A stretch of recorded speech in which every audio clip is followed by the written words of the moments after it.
sommes des bénévoles qui nous occupons de commerce équitable. Le commerce équitable, c'est vouloir que les artisans des pays du Sud, les pays du Sud, c'est l'Amérique latine, l'Afrique, l'Asie,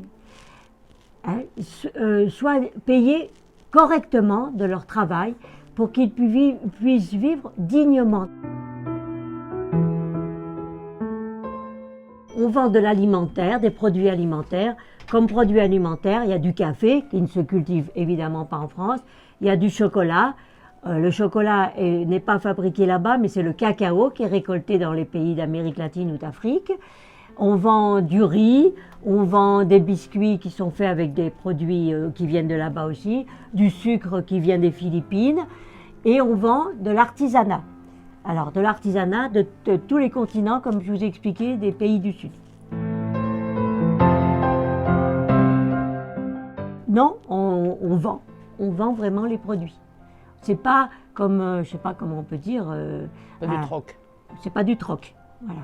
Donc ça veut dire que par exemple, nous, on achète de l'artisanat au Pérou, surtout au Pérou et en Équateur, et on le fait venir ici et on le revend ici. Tout ça parce que, par exemple, au Pérou, il y a beaucoup d'alpagas, c'est-à-dire de la laine.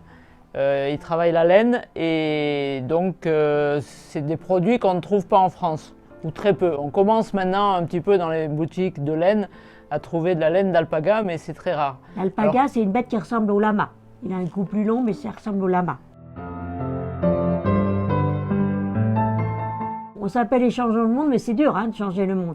C'est vrai que le commerce équitable, c'est une toute petite partie du commerce international. Mais voilà, comme il y en a qui disent qu'une goutte d'eau, plus une goutte d'eau, plus une goutte d'eau, on finit par faire une mare, et bien nous, on espère que tous les produits que vous voyez là, ils sont déjà payés aux producteurs ou aux artisans. On n'attend pas d'avoir vendu nous pour les payer. Ils sont payés et après, on essaie de les vendre.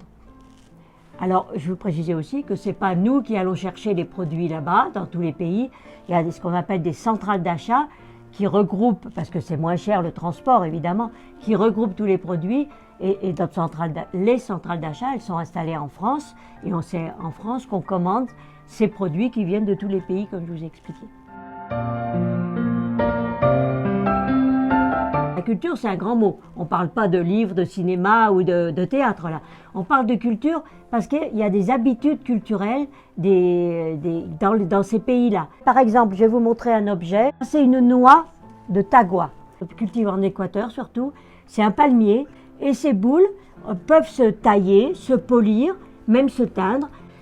En Haïti, qui est un pays très très pauvre, ils récupèrent les bidons. Et qu'est-ce qu'ils font avec les bidons de fer? Eh bien, par exemple, ils font ça. Ils travaillent le fer pour faire des objets. C'est une habitude culturelle là-bas. Donc, nous, on défend leur culture en vendant leurs objets.